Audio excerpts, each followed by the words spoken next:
Hey guys, welcome back to my channel. Today I will be doing a very simple video where I will be proving this identity here. That's called the Pythagorean identity, which states that the square of cosine theta plus the square of sine theta is equal to 1.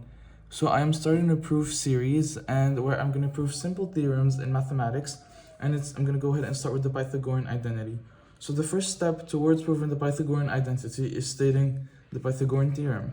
The Pythagorean theorem states that in a right triangle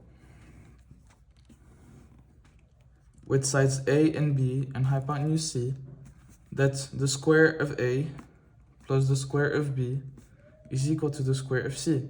This is one of the most fundamental theorems of geometry and mathematics as a whole. You use it throughout your whole mathematics career. You also use it, for example, in physics when you want to calculate vectors, or you use it in calculus, you use it a lot of times. And so the Pythagorean identity is directly derived from the definition of the right triangle, which is defined by the Pythagorean theorem.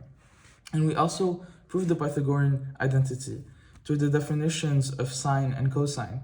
We know sine, and let's name this angle here theta. We know that sine theta is equal to opposite over hypotenuse, opposite being B, hypotenuse being C. And we know that cosine theta is equal to adjacent over hypotenuse, adjacent being A here, and hypotenuse being C.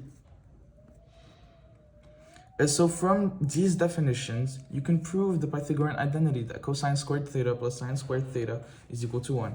So let's go ahead and do just that. So the first thing I'm going to do here is restate the Pythagorean theorem.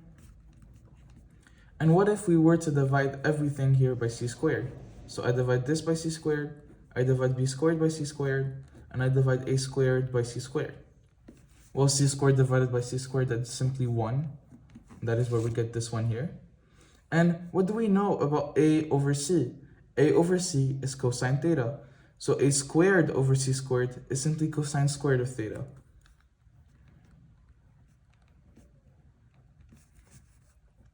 Same thing for b over c here. We know b over c is sine theta.